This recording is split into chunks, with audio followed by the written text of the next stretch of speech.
Hola, ¿qué tal amigos? Bienvenidos a este su canal, Diario de un Forense. Nosotros somos amigos forenses, autores de este programa y docentes. El contenido que les presentaremos en cada capítulo es un reconocimiento a la trayectoria de distintos profesionales que han dado gran parte de su vida a la investigación forense, quienes compartirán sus experiencias para enriquecer el conocimiento de los apasionados en este sorprendente mundo tan enigmático que es más común de lo que creemos. Comenzamos. Hola, ¿qué tal? Buenas tardes. Estamos una vez más aquí en su podcast Diario de un Forense. El día de hoy tenemos un invitado muy especial, muy querido, un amigo también. Él nos va a hablar de una materia muy interesante, una materia con bastante utilidad y una materia del día a día aquí en México. Víctor, buenas tardes, ¿cómo estás? ¿Qué tal? Buenas tardes. Mi Víctor, pues bueno, la audiencia que nos escucha no sabrá, pero pues mi Víctor, el porte, la pose, todo de un balístico forense. O sea, si te imaginas tú un balístico forense, vas a imaginarte un Yayo y por lo tanto ahí estás tú, mi Vic. No, pues muchas gracias por la invitación, por la atención. No hay de qué, mi Vic. Para comenzar, mi Vic, ¿qué es la balística forense? ¿Qué hace la balística forense, mi Vic? Bien, bueno, la balística forense ha venido cobrando mucha importancia. Te voy a hablar tal vez de 20 años para acá, en el ámbito federal, que es más o menos el tiempo que tengo yo ejerciéndola, 22 años. La balística forense, si nos remontamos a las definiciones que nos dicen, que nos citan algunos libros, varios autores, nada más nos refieren que es la ciencia que se encarga del estudio y movimiento de los proyectiles. Como podemos ver, es una definición muy corta, no nos dice nada prácticamente, ¿no? Ciencia que estudia el movimiento y el alcance de los proyectiles. No, en la cuestión forense no es así la balística.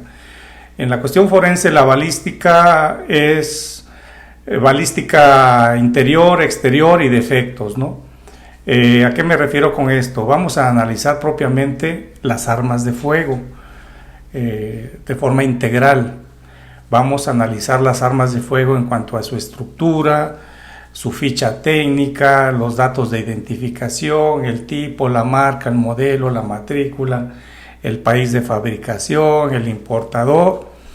Estos datos para podernos llevar a algún artículo de la Ley Federal de Armas de Fuego Explosivos que la prevea como tal, y el perito puede estar en posibilidades de establecer, de identificarla como de las de uso permitido para la población civil, como de las armas reservadas para las Fuerzas Armadas Nacionales. Eso por un lado. También la balística, pues no nada más se concentra en armas de fuego, se analizan cartuchos, casquillos recolectados en la escena del crimen o en el lugar de los hechos, o el lugar de intervención, que ahora está muy dado en los término muy dado en los protocolos. Vemos proyectiles deformados, balas deformadas que también se recolectan. El perito en balística acude a cateos para procesamiento de los indicios del orden balístico. El perito en balística forense analiza trayectorias, materializa las trayectorias en inmuebles, en vehículos, cuántos proyectiles ingresaron a la estructura del vehículo, para poder establecer la posición del tirador, más o menos cuántos tiradores en base a la cantidad de casquillos, la cantidad de calibres. Eso es prácticamente lo que hace un perito en balística, sin considerar otras cuestiones, por ejemplo las microcomparaciones balísticas ya en los microscopios, en las bases de datos, en el famoso IBIS, que es el Sistema Integral de Identificación Balística. Es a grosso modo lo que te puedo decir de lo que hace un balístico Yo te estoy hablando del ámbito federal, que es donde me desarrollé. No, bueno, mi Vic, entonces pues nada más te faltó decir que también y bailan las noches de los sábados, pistean los domingos, la curan. Cuento, o sea, ¿qué no hace un perito en balística, no? Hay muchas cosas que me llaman la atención y yo creo que a la audiencia también todo esto que llegaste a mencionar, las divisiones, que no es lo mismo hablar de balística como de muchas otras áreas, que nosotros ya mencionarla como balística forense. Entonces, con esto me surge pues inmediatamente la duda. ¿Cuándo comienzas, Víctor? ¿Qué años de experiencia tienes? ¿Cuándo es que Víctor y a qué edad dice me voy a dedicar a esto? ¿Cómo fue tu historia para llegar aquí al ámbito forense? Bueno, es una larga historia, pero te puedo comentar que yo ingresé al gobierno federal a la edad de 24 años a una dependencia federal que tiene que ver con las cuestiones de seguridad, donde de inicio me involucré con las armas de fuego, en cuestiones de manejo de armas de fuego, en cuestiones de tiro. ¿Por qué? Por las funciones de seguridad, ¿no? A escoltas a funcionarios, donde estuve involucrado en un tiempo. Posterior a ello, pues tenía yo esa inquietud ya de dar un paso más, y es cuando concursé por medio de convocatoria pública para ingresar aquí a lo que me desarrollé durante casi 22 años, en la otrora Procuraduría General de la República, actualmente Fiscalía General de la República, ¿no? Por medio de una convocatoria hice un curso de capacitación, academia por un año, para poder obtener pues el nombramiento de perito técnico en criminalística. ¿Qué edad tenías, mi Vic? 24 años. Tiernito, mi Vic. Pues relativamente hay quienes están ingresando actualmente más jóvenes. Como les gustan en el área de balística, tiernitos. Así es, así es. Excelente, mi Vic. Entonces, más de 20 años de experiencia como perito. Como perito, exactamente 21 años, 8 meses, para ser exactos, que me desarrollé como perito oficial. Es bastante tiempo, mi Vic, la verdad, Sí tenía el conocimiento que tenías más de 15, 18 años como perito en balística, pero bueno, ahora sí me impresiona esta parte. Bueno, mi Vic, entonces comienzas a laborar. ¿Qué tan fácil, qué tan difícil fue el comenzar a desempeñarte tú como perito? Tuviste un año de capacitación, tuviste un año de formación donde comenzaste a aprender todas estas cosas que pues en otro lado, que no hay tal cual una escuela que forje únicamente un perito en balística. Al final de cuentas pues está la licenciatura de criminalística y hay materias en las cuales te enseñan esta parte, pero el 100% o qué porcentaje, dime tú, empiezas a absorber de este curso. Bueno, mira, te estoy hablando cuando yo ingresé a la academia. Fue en el año 98, 99. En esa época todavía no existían las universidades o las academias que hoy en día imparten la licenciatura en materia de criminalística, ni mucho menos podía haber cursos en criminalística o diplomados en criminalística como hoy en día abundan en presencial, en línea. Te puedes dar el lujo incluso de escoger. No, te estoy hablando de hace 22 años, no existía. La única que te formaba como perito eran las procuradurías, y en mi caso pues fue la Procuraduría General de la República, que me formó por medio de un curso inicial de un año, en el cual yo siempre he dicho, terminas el curso con tanta información que te dieron, que estuviste repasando, prácticas, sales sin saber nada. Tienes toda la teoría, pero no tienes nada de práctica. y ya cuando sales a campo, ya a alguna delegación estatal, a enfrentarte al mundo tú solo, pues es donde te das cuenta que la verdadera universidad es el campo, es la práctica, y es donde yo ahí prácticamente me hice estudiando libros de balística. La misma práctica te va enseñando, te va forjando como perito y te va haciendo experto. Yo diría no tanto experto, porque nunca terminas siendo un experto. La balística es muy amplia, demasiado amplia, que te puedes pasar toda la vida estudiándola y nunca vas a terminar de estudiarla y convertirte en un verdadero experto, ¿no? Eres perito y conocedor y haces tu trabajo, pero yo diría que ese término de expertos sí estamos alejados, y en todas las disciplinas, estoy hablando de que todas las disciplinas nunca nos llevan a ese grado. Es muy interesante esto que dices, Vic, y bueno, concuerdo contigo.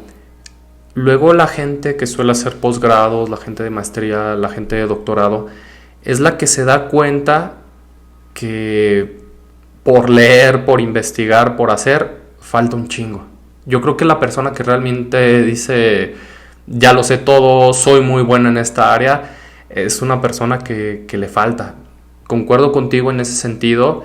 En el área o en las áreas en las cuales me he desempeñado es lo mismo, llegas y siempre va a haber un asunto diferente, siempre va a haber un asunto el cual te va a poner a leer más, a actualizarte, a seguir en este día a día. Entonces, mi Vic, una vez que te conviertes, una vez que te vuelves perito, una vez que te vuelves balístico forense, la primera intervención, y si no es la primera intervención, que algo que te haya marcado a ti, alguna vivencia que te haya, no sé, tal vez cambiado o impactado. Fíjate que te voy a comentar una anécdota. Cuando yo llegué a mi primera y única adscripción que tuve aquí en el estado de Jalisco, recuerdo muy bien que mi primer asunto que me pasaron de balística, de identificación de arma de fuego, me costó mucho trabajo realizar, no tanto el dictamen, hacer la identificación de un arma, porque para mi buena o mala suerte, se trató de un revólver muy antiguo, muy viejo, en malas condiciones. No tenía ninguna marca de identificación, no tenía el fabricante, no tenía el calibre, la matrícula. Entonces yo tenía la presión del agente del Ministerio Público de que yo le dijera si era de un calibre reservado para las Fuerzas Armadas o un calibre permitido, porque pues había persona detenida y se tiene 48 horas como término constitucional. Y yo recuerdo muy bien que ese calibre me costó mucho trabajo identificarlo. ¿Y cómo lo justifico? Pues la falta de experiencia, tal vez ahí es donde pues el colmillo, ¿no? O tal vez las herramientas. Por más que yo medía la boca del cañón, me obtenía yo una medida, pero no tenía yo material o libros con qué pues comprobarlo. En esa época, te estoy hablando de julio del 99, no teníamos internet, no existían las herramientas que hoy tenemos del Google, como hoy en día, que pues cualquier duda la estás resolviendo ahí en el mismo acto en que estás haciendo tu dictamen. Entonces para mí me llevó horas identificar un simple revólver que al final de cuentas, con el apoyo por ahí, yo recuerdo muy bien de una persona que me echó la mano, un armero, ¿sí?, que no era perito, pero como armero era excelente, y él me apoyó mucho y pudimos determinar que pues era un calibre 44, ¿sí?, muy viejito, y con eso ya pude establecer que es por el calibre, es un revólver de uso exclusivo para el Ejército y las Fuerzas Armadas Nacionales.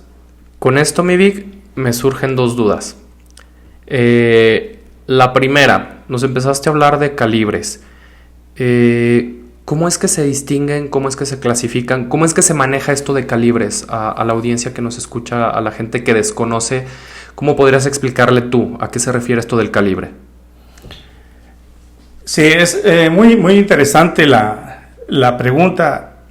De hecho, hoy en día los medios de comunicación, vemos por ahí notas policiales donde los reporteros citan, por ejemplo, que dicen se detuvo una persona y se le aseguró un arma de grueso calibre y resulta que era un arma calibre 45, otros casos era una 357, que estamos muy familiarizados con esos cartuchos, con esos calibres.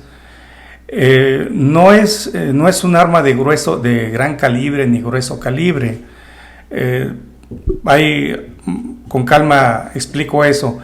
Les voy a mencionar que los calibres en el ámbito de las armas de fuego existen calibres reales, calibre real y calibre nominal. La Ley Federal de Armas de Fuego Explosivos se refiere a calibres nominales. ¿Qué quiere decir esto? El calibre nominal es el calibre que el fabricante le asigna de forma arbitraria al cartucho. Me explico. Por ejemplo, al decir de forma arbitraria, quiere decir que el calibre 45 no precisamente corresponde al calibre real, porque el calibre real es el que se obtiene directamente de la medición de la boca del cañón o del diámetro de la bala, utilizando una herramienta que se llama calibrador, vernier, también se le conoce como pie de rey. Es una herramienta muy utilizada en los talleres de torno. Es una de las principales herramientas que utiliza un perito en balística. Ese es el calibre real, el que yo obtengo directamente de la medición, mientras que el calibre nominal no necesariamente me tenga que dar esa medida porque es arbitrario. Para que más o menos lo entendamos mejor, es como si yo, Víctor Quirós, desarrollo o invento un calibre y que le voy a poner calibre 11 Quirós. Mi calibre es calibre 11 Quirós. ¿A qué se refiere eso? Se escucha pesado. El calibre, la cifra corresponde a las décimas de pulgada, y el apellido, que es el del inventor. Por ejemplo, te estamos hablando del 40, el calibre 40 Smith & Wesson. ¿Qué quiere decir esto? Que el calibre corresponde a 40 centésimas de pulgada, desarrollado por el fabricante Smith & Wesson. Hay otro calibre que es el calibre .45, que se refiere que estamos hablando de 45 centésimas de pulgada, desarrollado o inventado por el fabricante Colt. A eso se refieren los calibres nominales. Un número seguido de una extensión literal. Ok, perfecto. Referente aquí a los calibres, ¿hay calibres de uso exclusivo? Sí. ¿O todos los calibres? Porque aquí te va la otra pregunta que te había referido hace rato. Por ejemplo, en el laboratorio de química está muy basado en la Ley General de Salud, en obtener un peso y el saber qué tipo de sustancia, y la Ley General de Salud es la que ya lo va a manejar, si es un psicotrópico, estupefaciente. Aquí en balística, ¿hacia qué es lo que se va?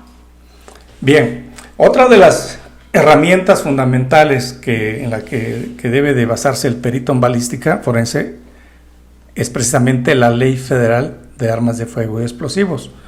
Más que nada los peritos del ámbito federal, que son los que tenemos que identificar el arma por su tipo, por su calibre y por su sistema de disparo en uno de los artículos de la ley. Ya sea el artículo 9, que nos dice que son las armas. Artículos 9 y 10 son para las armas reservadas o dirigidas para el uso civil. ¿sí? Con la respectiva licencia, obviamente. Y las armas del artículo previstas en el artículo 11º son las armas que están exclusivamente reservadas para el uso, ya sea por cuerpos policiales o por las fuerzas armadas, llámese Ejército, Marina y Fuerza Aérea. Entonces sí hay una división en este sentido de exclusividad. ¿Cuáles son los calibres? Supongamos, quiero tener un arma en mi casa, la registro. ¿Ante quién la tengo que registrar? ¿Y qué calibres son los que podría yo tener como civil? Bien, recordemos que el derecho a poseer un arma en nuestro domicilio pues es un derecho constitucional previsto en el artículo 10º constitucional, donde nos dice que pues, todos los ciudadanos tenemos derecho a poseer armas en nuestro domicilio para pues, la legítima defensa, ¿no? Ya sea de nuestros bienes, nuestra persona, nuestra honra, nuestra familia, ¿sí? Bien, pero el simple hecho de tener esa arma hay que manifestarla ante la autoridad correspondiente. No quiere decir que yo la tenga simplemente por tenerla, no. Tengo la obligación de registrarla y tenerla debidamente legalizada. ¿Qué calibres me permite, en armas de fuego, qué calibres me permite la ley? Pues en pistolas va desde el calibre 22 hasta el calibre 380, ¿sí? Entre esos dos calibres hay varios, por ejemplo está el 22, está el calibre 25, está el calibre 32, está el calibre 380 y el 765, el calibre, hay un calibre 8 milímetros. Todos los calibres que puedan existir en ese rango son de uso permitido a los particulares.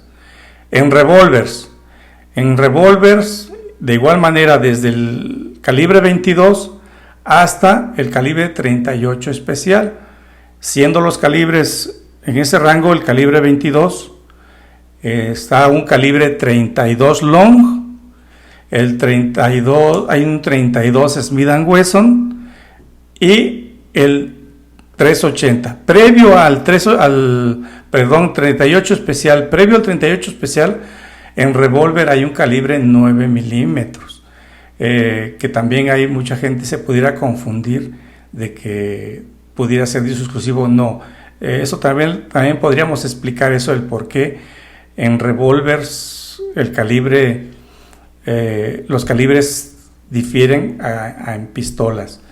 Y los calibres ya reservados para uso exclusivo de las Fuerzas Armadas inician a partir del 9 milímetros Luger o Parabellum, con las medidas técnicas 9x19. Esto es 9 milímetros diámetro de la bala, 19 milímetros longitud del casquillo. De ahí hacia arriba, todos los calibres en pistolas, en armas de fuego tipo pistola, son de uso exclusivo de las Fuerzas Armadas. Nada más ahorita estoy hablando de pistolas y revólveres. En rifles nada más se permiten los calibres 22 y los rifles de alto poder que están previstos en el artículo 10, fracciones 5, 6 y 7, donde la misma ley nos dice que puede ser cualquier calibre, pero siempre y cuando el arma de fuego tenga sistema de funcionamiento a base de cerrojo o semiautomáticos, no convertibles en automáticos. Esa es la regla. ¿Qué quiere decir esto? Que puedo tener calibres mucho más potentes que algunos de los reservados para el ejército, pero lo que hace la diferencia es el arma de fuego que se utiliza, que son de cerrojo, no tienen mucha capacidad de fuego. Muy bien. Aquí es donde podemos evaluar los más de 20 años de experiencia, mi Vic. ¿Qué calibre es más grande? ¿Un 380, 375 o el 9 milímetros? Bueno, 380 Y el 9 milímetros, estamos hablando, primeramente, ahí estamos combinando dos sistemas. El sistema inglés y el sistema métrico decimal. Recordemos que el sistema inglés pues, es utilizado en los países anglosajones. Estamos hablando de Gran Bretaña, el Reino Unido y los Estados Unidos de Norteamérica, mientras que Europa y pues México y Sudamérica utilizamos el sistema métrico decimal. ¿A qué se refiere esto? Utilizamos el milímetro, el centímetro, el metro y el kilómetro. Mientras que en el sistema inglés utilizamos, en este caso, la pulgada, la milla, la yarda, ¿sí? En el caso de las armas de fuego, la mayoría de las armas vienen en el sistema inglés. Por ejemplo, cuando hablamos de una pistola calibre .380, ¿a qué se refiere esto? El calibre viene en milésimas de pulgada. ¿Por qué milésimas? Porque tiene 3 dígitos: décimas, centésimas y milésimas. Por eso son 380 milésimas de pulgada. Mientras que el calibre de 9 milímetros, pues es el sistema decimal. Si convertimos 380 milésimas de pulgada a milímetros, vamos a ver que 380 milésimas de pulgada equivalen a 9 milímetros. Les pongo otro ejemplo, por ejemplo el 357.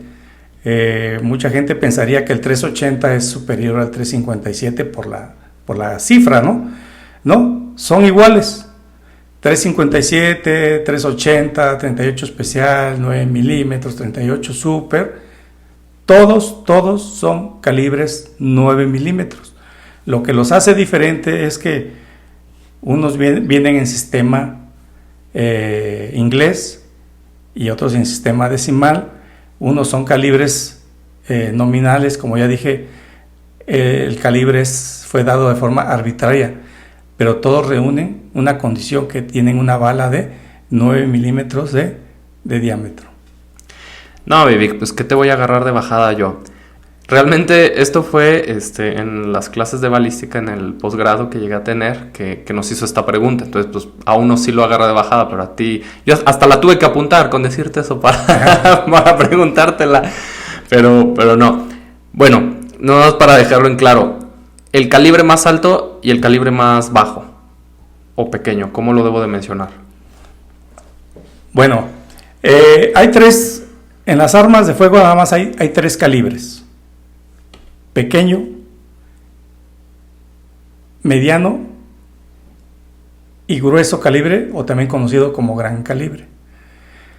Es a lo que les decía hace rato. En los medios de comunicación, en los noticieros, dice: agarraron a una persona con un arma de grueso calibre. Y puedes ver que ya le pasan ahí la imagen, la fotografía, y estamos ante una calibre 45, un revólver 357. El 357 y todas esas son pequeño calibre. De todos los calibres que no superen los 12.7 milímetros de diámetro, esto es, hablando en calibres, desde el calibre más pequeño, el .22, hasta el calibre .50, que es media pulgada, a esos calibres se les llama pequeño calibre. El calibre 50 está considerado como pequeño, y estamos hablando de media pulgada, que son 12.7 milímetros. A partir de 12.7 milímetros hasta 120 milímetros o 12 centímetros, todos los calibres que estén en ese rango se les llama calibre mediano. Vean que todavía no nos estamos metiendo a un gran calibre. Imagínense una bala de 12 centímetros de diámetro. La famosa cuerno de chivo. Es un pequeño calibre. ¿Por qué? Chútate eso. Porque es un calibre 7.62. Ni siquiera llega al calibre 9 milímetros.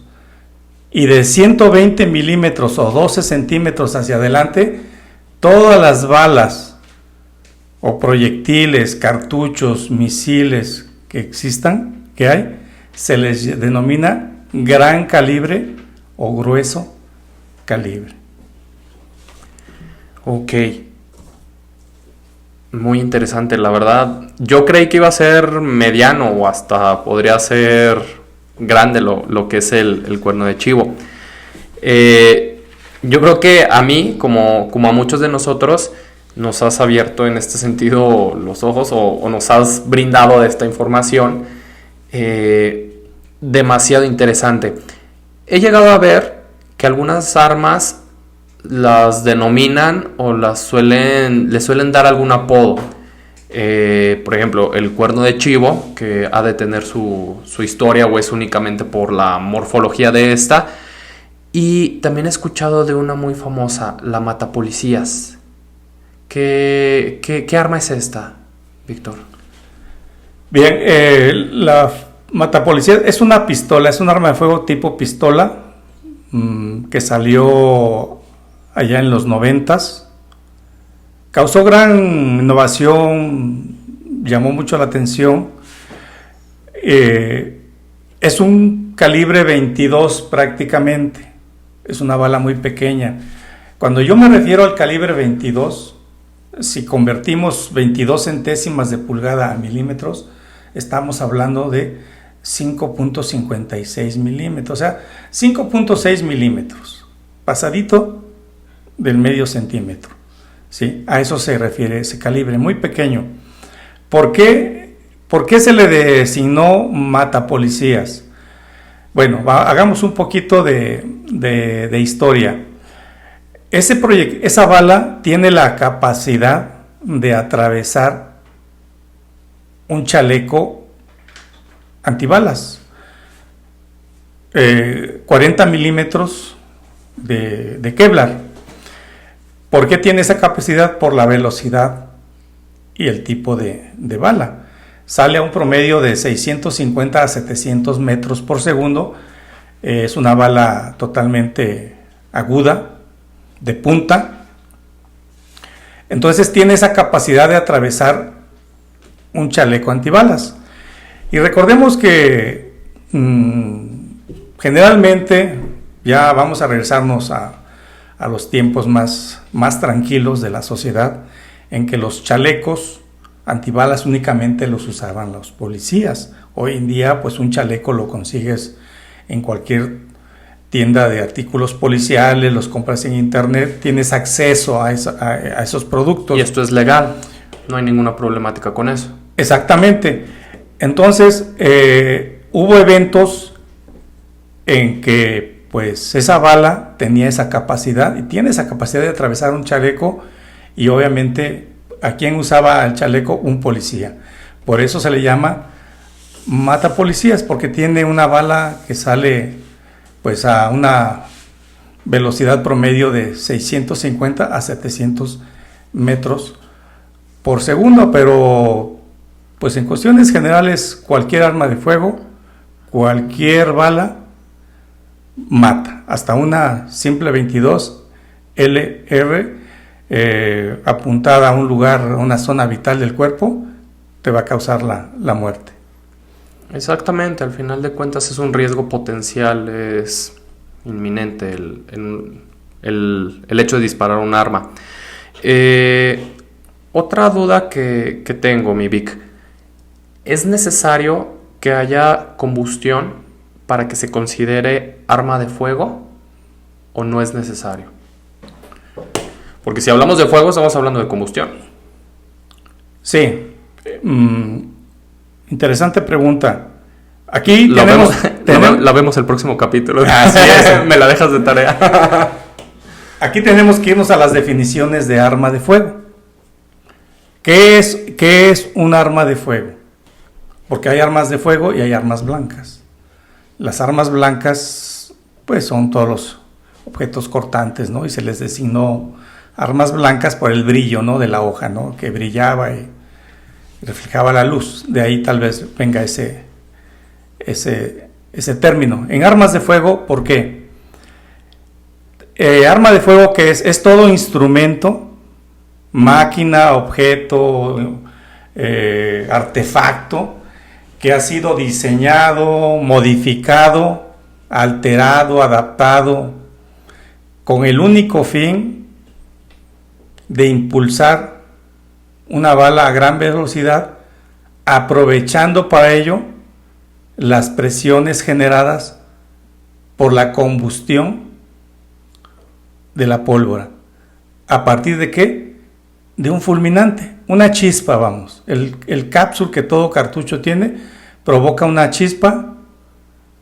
La chispa enciende la carga principal, que es la pólvora combustiona de forma instantánea, genera presiones tremendas, empujan el proyectil hacia la parte más débil, que es hacia el ánima del cañón, y es lo que provoca la expulsión del proyectil a gran velocidad. Entonces la condición es que utilice pólvora a raíz de una chispa, de un cápsul, un fulminante. Entonces se tiene que cumplir eso. Claro, hay armas de fuego que no están tipificadas en la ley y que son armas de fuego. Por ejemplo, te voy a poner las de fulminantes, los fulminantes, las que venden por ahí en las tiendas deportivas. Impulsan una pequeña esfera, un caps, una copita, un diablo. Son armas de fuego porque es una chispa, pero es el puro cápsul, no tienen pólvora, pero no están reglamentadas por la ley, es la diferencia, pero reúne la condición de un arma de fuego. Ok, un arma que utiliza el viento para impulsar este proyectil, no la vamos a considerar, la vamos a desechar inmediatamente. Un ejemplo muy claro, en el gotcha, el tipo de armas que se utiliza en gotcha, la descartamos como arma de fuego. Definitivamente, en las armas de gotcha, ¿cuál es el medio para impulsar? Pues es el gas, es el CO2. No es un arma de fuego, son armas de recreación. Claro, hoy en día esas armas son réplicas, les dan son copias estructurales en su estructura de armas muy similares a un 223, a un AK-47, a una subametralladora, a una MP5. Se asemeja, pero obviamente su sistema de funcionamiento es a base de gas. Incluso hay rifles neumáticos, por ejemplo los que vamos a las ferias a tirarle a los patitos, que trabajan a base de aire, de presión de aire, los famosos rifles de copitas con cañón de quiebre. Comprimes la bomba y la presión del aire impulsa la copita o el diablo. Esas no son armas de fuego, aunque la policía te detiene, aunque las estés portando. Las de gocha, yo llegué a dictaminar armas de gocha puestas a disposición por policías. Oye, mi Vic, ahorita que mencionas esto, ¿y no has abusado en las ferias? Porque como perito en criminalística, imagino que has disparado todo tipo de armas, has de ser bueno disparando. ¿Vas a una feria y regresas con el peluche más grande o falla, Víctor, ahí? Me han corrido de la feria. Como se debe. La feria es tuya, mi Vic. Excelente, Vic. Vas a decir que qué preguntó mi Vic, pero pues, esa es la dinámica aquí. ¿Por qué el cuerno de chivo es el favorito del crimen organizado? ¿Por qué esta arma? ¿Qué tiene de particular? ¿Qué tiene de especial? Bien, cuerno de chivo. Bien, utilizaste una palabra no técnica. Disculpa. No técnica para el medio forense. Es un término no adecuado para utilizarse por cuerpos policiales, peritos, criminalística, balística. Es un término, voy a decirlo así, es un término vulgar. Ya me voy. Siempre lo he dicho así en mis capacitaciones.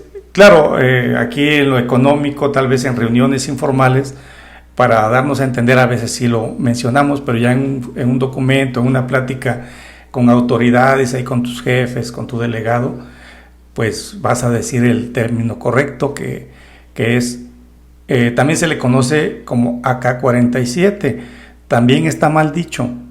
El término correcto es calibre 7, fusil o rifle 7.62 por 39. 7,62 por 39. ¿A qué me refiero? 7.62 es el diámetro o calibre de la bala. 7.62 milímetros por 39. No vayan a pensar que es una multiplicación, no. El 39 se refiere a la longitud del casquillo. Estamos usando una nomenclatura europea. Estas nomenclaturas en el sistema métrico pues, utilizada por países europeos. Recordemos que este calibre fue desarrollado por los rusos, por el inventor de apellido Kalashnikov. AK-47 se refiere que es Automatic Kalashnikov. 47 se refiere al año en que pues salió a la luz este rifle, ¿no? AK-47, pero es un modelo. Okay. ¿Sí? Fusil 7.62 por 39, modelo AK-47. Hoy en día todo el mundo les decimos AK-47. Hay quienes les dicen tipo AK-47. Eso es incorrecto. Ese es un modelo y es raro que llegue un modelo tal cual. Ya hay muchas variantes. ¿Sí? Esos AK-47 tal vez estén por ahí en los museos, en colecciones privadas. Entonces siempre hay que referirnos como un rifle o fusil 7.62 por 19 por 39 milímetros.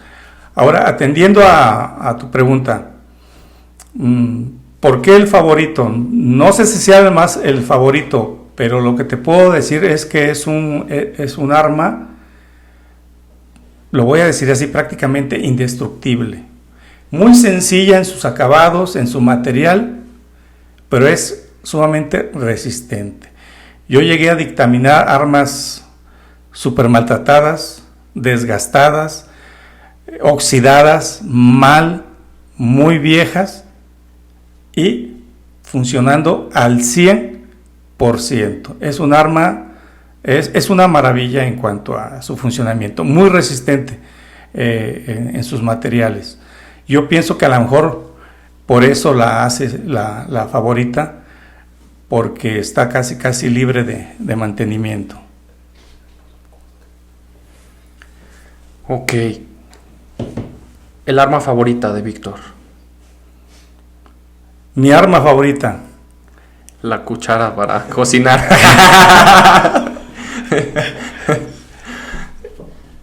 Yo me identifico mucho con dos, porque son las que tuve contacto dentro de mis funciones fuera de la cuestión pericial.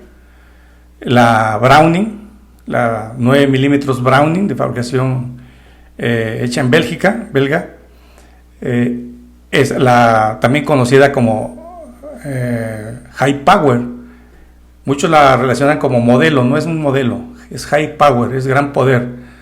Fue la primera arma que salió con un cargador con capacidad para 14, 15 cartuchos, por eso se le denominó High Power. Un arma muy resistente, excelente arma. Y de ahí me identifico con la Glock 9 milímetros, la modelo 17. Esas son mis dos armas favoritas, que yo pienso que son de las mejores que hay. ¿Los costos de las armas, Vic, suelen ser caras las armas? Sería el contexto. Aquí hay dos cuestiones. Si compras un arma por la vía legal, por medio de la Secretaría de la Defensa Nacional, una 380, debe de andar sobre de 15 y 20 mil pesos con su respectivo registro, como debe ser. Hay mercado negro, ¿sí? Tal vez ya se la compras a un particular sin registro, pues obviamente ese precio se incrementa, ¿no? Eso Todos sabemos que pues así son los costos cuando compras algo por fuera, incluso cuando vas al estadio y compras ahí a los revendedores, pues te va a salir más caro el boleto del partido Cruz Azul América, ¿no? que va a perder el América, obviamente, ¿no? Claro, obvio. Vic, así como los vehículos tienen su número de serie, tienen formas por las cuales nosotros podemos identificarlos, ¿qué pasa con las armas? ¿Hay algún registro, hay algún lado donde nosotros, no nosotros, donde realmente una base de datos que esté plasmado la producción de este tipo de armas? ¿O cómo es que se maneja el control de las armas? Bueno, mira, el control de las armas, pues yo ahí ya te puedo decir que pues el control de las armas de fuego la tiene la Sedena, porque ella es la única instancia legal para comercializar armas de fuego, y ahí es donde compras un arma de fuego, tú como particular. Y un arma de fuego es como un vehículo. Su método de identificación o su medio de seguimiento pues es el número de serie.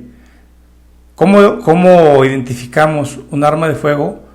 Con su tipo, su calibre, su número de serie, su modelo, el país de fabricación y en su caso si hay algún distribuidor. Entonces pues obviamente si tú vas a la Sedena a registrar un arma, pues la base de todo es la matrícula, el modelo, todos los datos que vengan impresos en el arma de fuego. Esa matrícula es como el número de identificación vehicular. Si lo modificas, pues vas a tener un problema. Modificas la serie, pero el arma va a cambiar en su estructura. En un vehículo puedes alterar la serie, pero también el carro ya no te va a coincidir en otras características. Entonces sí hay en ese aspecto sí hay control de armas de fuego. Ok. Llegué a escuchar de una base de datos en balística, IBIS. ¿Qué es esto? ¿Qué significan las siglas? El IBIS son las siglas en inglés, que ya en español sería Sistema Integrado de Identificación Balística. Esta es una base de datos, tiene su historia, ¿no? De cómo nació esta base de datos, pero me voy a remontar a principios de la década del nuevo milenio, 1999, el año 2000, cuando empezó a salir a la luz pública, al menos aquí en México, esta base de datos, de la cual pues yo fui operador. Hoy en día es una de las principales herramientas con que cuenta un laboratorio de balística, ya sea estatal o federal, porque pues ahí es donde se está ingresando la huella digital de las marcas que imprime un arma de fuego en los casquillos, como es la placa, el cráter de percusión y el expulsor, ¿sí? Y en las balas, pues obviamente los campos y la estría. Entonces ahorita es una base de datos muy actualizada, fundamental. Ahorita casi está ya en todas las fiscalías del país. Perfecto, Vic. Entonces, tú puedes, si yo te doy un arma, te doy un elemento balístico, una ojiva, ya disparada. Tú me puedes decir si fue disparada por esa arma o no. Supongamos, te doy 10 armas. Las pistolas son las mismas, pero solamente se disparó con una y se tiene esa ojiva. ¿Tú podrías distinguir cuál de estas 10 armas fue la que disparó? Sí. Eso es un caso son casos muy comunes. Por ejemplo, se da en ejecuciones, donde encuentras, por ejemplo, hay un homicidio, levantas alrededor de la escena del crimen 4 o 5 casquillos, la policía, derivado del evento, detuvo a 5 sujetos, todos ellos armados, todos ellos que llevaban, todos llevaban un arma de fuego de la marca Glock, 9 milímetros. Bien, esas armas obviamente se remiten al laboratorio de balística, los indicios, en este caso los casquillos, y aquí el Ministerio Público, ¿qué pretende? Determinar si uno de esos casquillos fue percutido por una de esas armas de fuego, y en caso positivo, establecer cuál de ellas, porque cada una de esas armas las traía un sujeto, ¿sí? Entonces, ¿qué hacemos? Tenemos el indicio propiamente, tenemos 5 casquillos. Primero hay que establecer si esos 5 casquillos problema, vamos a llamarlos así, problema, ¿por qué? Porque son los que se recolectan en la escena del crimen. Voy a establecer si esos 5 casquillos fueron de origen disparados por la misma arma. Una vez que establezca yo que efectivamente los 5 casquillos tienen las mismas características de marcaje de impresión, digo ya, los 5 fueron disparados por un arma de fuego.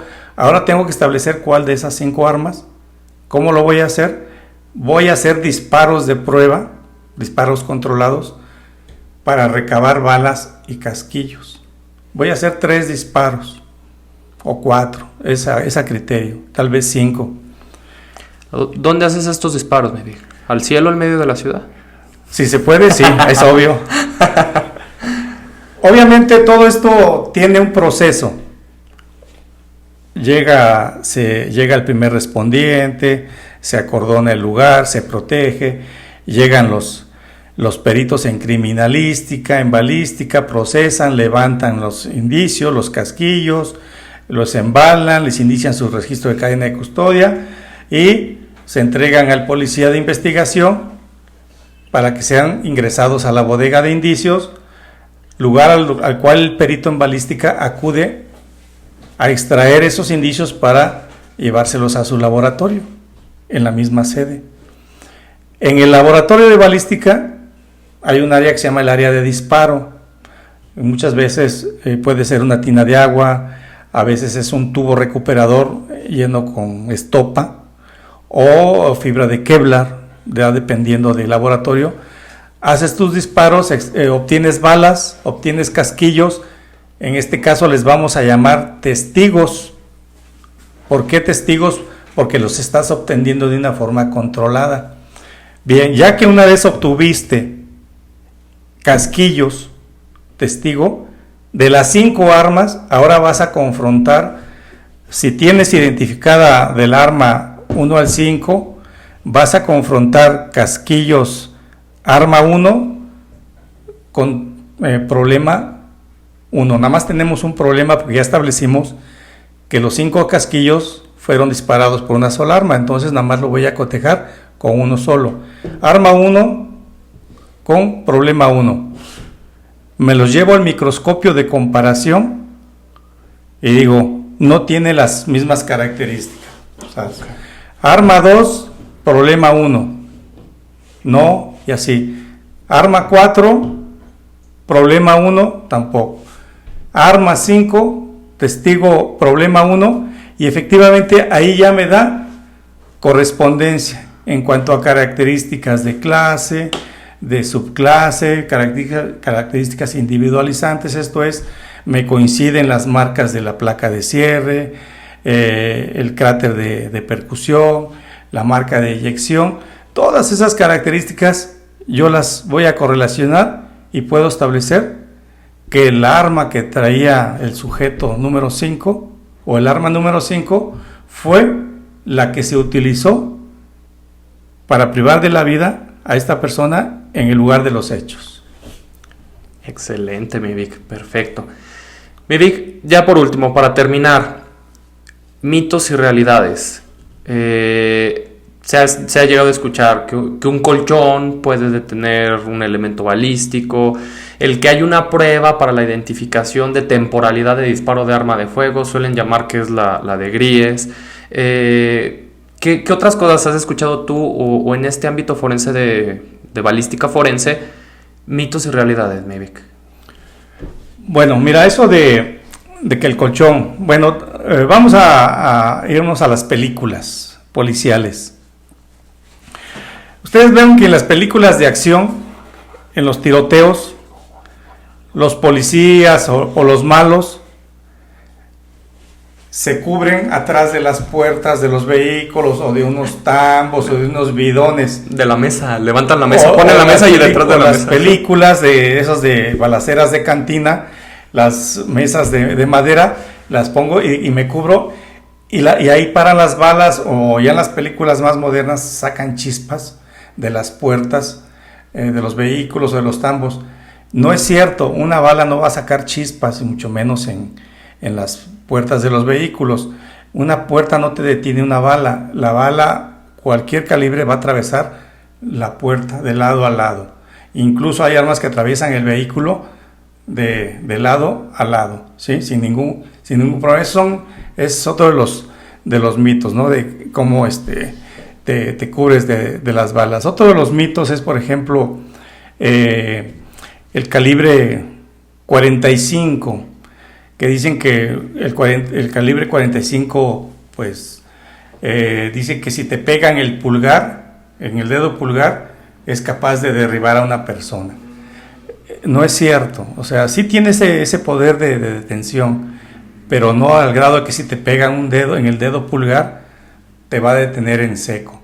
Esos son, pues, mitos que surgen en los calibres, ¿no? En los efectos de ciertas balas, pero podemos ver aquí en balística que no, ¿verdad? No existen, no son reales muchas de esas cosas que se manejan por ahí. Exactamente, hasta la fecha no hay prueba en la cual nos vaya a determinar la temporalidad de disparo de arma de fuego.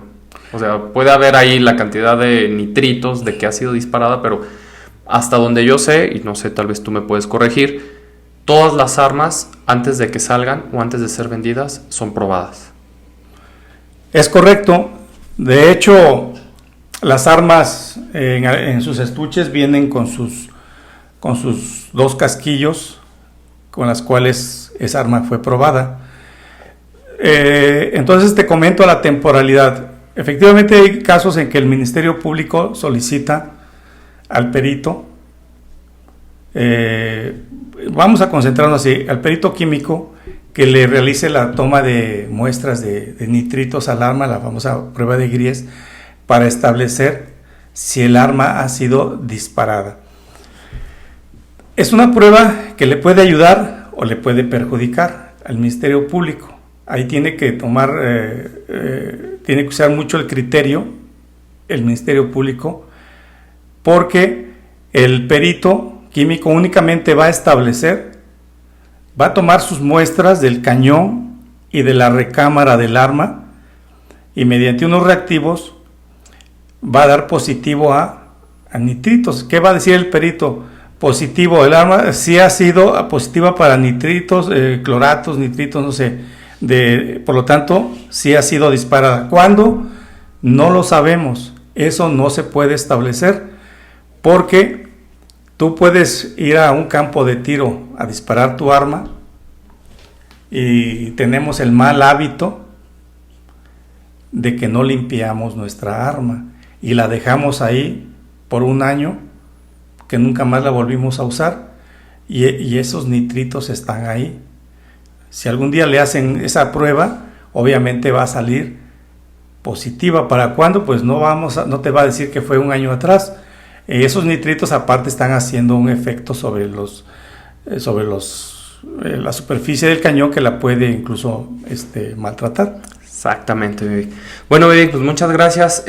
¿Dónde te pueden localizar? ¿Redes sociales, mi Vic? Pues algún correo, algún contacto en el cual, no sé, alguna persona que te quiera contactar, se quiera empapar más, porque hasta donde conozco das cursos, constantemente das algunas capacitaciones. Sí, yo ya imparto capacitación de forma particular. Me pueden buscar en mi Face, búsquenme como Uapec, UAAPPEC. ahí, y ustedes ya pueden ver ahí los cursos, las capacitaciones en cuanto a la materia doy. Perfecto, mi Vic. Pues muchas gracias, mi Vic. Un gustazo, como siempre, el que hayas estado aquí con nosotros. Gracias a la audiencia. Yo creo que queda más por aprender contigo. Será en una segunda sesión. Y pues gracias, mi Vic. No, gracias a ustedes. Y esto fue Diario de un Forense.